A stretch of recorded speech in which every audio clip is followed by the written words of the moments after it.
ಶುಭ ಸಂಜೆ ಬಂಧುಗಳೇ. 1979 ನಾನೇನು ಸೆವೆಂತಲ್ಲಿದ್ದಾಗ ನಾನು ಇವತ್ತು ಎಲ್ಲಿ ವಿಡಿಯೋ ಮಾಡ್ತಾಯಿದ್ದೀನಿ. ಇದು ನಂದಿ ಬೆಟ್ಟದ ಗಾಂಧಿ ಲಾಡ್ಜ್, ಅಲ್ಲಿಂದ ಈ ವಿಡಿಯೋ ಮಾಡ್ತಾಯಿದ್ದೀನಿ. 79ನೇ ಇಸ್ವಿಯಲ್ಲಿ ನಂದಿ ಬೆಟ್ಟಕ್ಕೆ ಟೂರ್ ಬಂದ್ವಿ ನಾವು. ನಂದಿ ನೋಡಿದವರು ಹಂದಿಗಿಂತ ಕಡೆ ಅಂತೇಳಿ ನಾವು ಹೆಡ್ ಮಾಸ್ಟರ್ ಅಂದಾಗ ಸಾರ್ ಹೋಗ್ಬಿಡೋಣ ನಡ್ರಿ ಅಂತೇಳಿ ಬಂದ್ವಿ.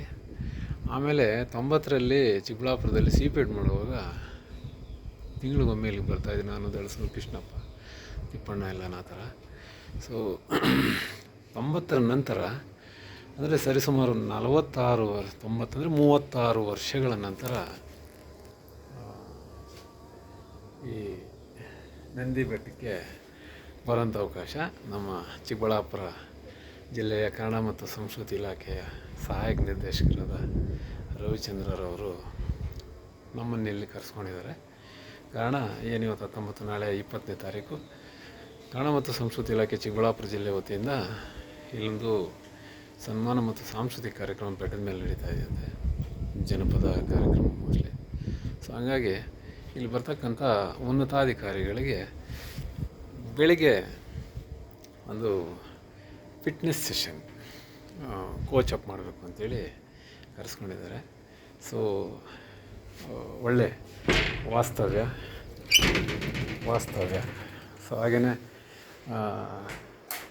ಎಲ್ಲ ಒಳ್ಳೆ ಲಾಡ್ಜ್ ಕೊಟ್ಟಿದ್ದಾರೆ. ನಾವು ಅವತ್ತು ಏನು ಇದರಿಂದ ಹೋದ್ವಿ, ಏನೋ 79ನೇ ಇಸ್ವಿಯಲ್ಲಿ ಈ ಗಾಂಧಿ ಧಾಮ, ಇಲ್ಲೆಲ್ಲ ಕೂಡ ನಾವು ಒಳಗೆ ಬರಲಿಕ್ಕೆ ಆಗಲಿಲ್ಲ. ಸೊ ಆದರೆ ಇವತ್ತು ನಾವಿಲ್ಲಿ ಆರಾಮಾಗಿ ಒಂದು ರೂಮ್ ಕೊಟ್ಟಿದ್ದಾರೆ. ಸೊ ಹಂಗಾಗಿ ನೋಡಿ, ಒಂದು ವ್ಯವಸ್ಥಿತವಾದ ರೂಮು. ಸೊ ಇದಕ್ಕೆಲ್ಲ ಕಾರಣ, ನಮ್ಮನ್ನು ಇಲ್ಲಿ ಕರೆಸ್ಕೊಳ್ಳೋಕ್ಕೆ ಕಾರಣ ನಮ್ಮ ತಪಸ್ಸು ಏನಿದೆ, ಕ್ರೀಡಾ ಬದುಕು, ಅಂದರೆ ಕ್ರೀಡೆಯೊಂದಿಗೆ ಜೀವನ ಚಕ್ರ. ಸೊ ಅದರಿಂದ ಏನೋ ನಮ್ಮ ಮಟ್ಟಿಗೆ ನಮ್ಮನ್ನು ಗುರುತಿಸುವಂಥ ಅಧಿಕಾರಿಗಳು, ವಿಶೇಷವಾಗಿ ನಮ್ಮ ಕೋಲಾರ ಜಿಲ್ಲಾಧಿಕಾರಿ ಡಾಕ್ಟರ್ MR ರವಿ ಸರ್ ಅವರು, ಅವರ ನೆರಳು ಬಿದ್ದ ಮೇಲೆ ಇವೆಲ್ಲ ನಡೀತಾ ಇದ್ದಾವೆ. ಸೊ ಅದಕ್ಕೆ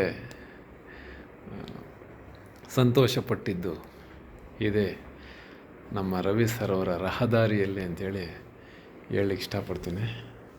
ಸೊ ಹಾಗಾಗಿ ತುಂಬ ನೆನೆಸ್ಕೊಳ್ಳೋಂಥ ಒಂದು ಸಮಯ ಇದು. ಹಾಗಾಗಿ ವಿಡಿಯೋ ಮಾಡ್ತಾಯಿದ್ದೀನಿ. ಥ್ಯಾಂಕ್ ಯು ಮತ್ತೊಮ್ಮೆ ಎಲ್ರಿಗೂ. ಈ ವಿಹಂಗಮ ನೋಟ, ಚಿಕ್ಕಬಳ್ಳಾಪುರ ವಿಹಂಗಮ ನೋಟ ಮುಸ್ಸಂಜೆಯಲ್ಲಿ ಬದುಕಿನ ದಾರಿಯಲ್ಲಿ ಎಲ್ಲೆಲ್ಲೋ ಏನೇನೋ ಎಲ್ಲ ಓಟ ಮತ್ತು ಸೈಕಲ್ನೊಂದಿಗೆ ನಮ್ಮ ಯಾನ. ಅದರಲ್ಲಿ ನನ್ನ ಯಾನಕ್ಕೆ ಮುಕುಟವೆಂಬಂತೆ ನನ್ನ ಜಿಲ್ಲಾಧಿಕಾರಿಗಳು ಡಾಕ್ಟರ್ MR ರವಿ ಸರ್ ಅವರು. Thank you.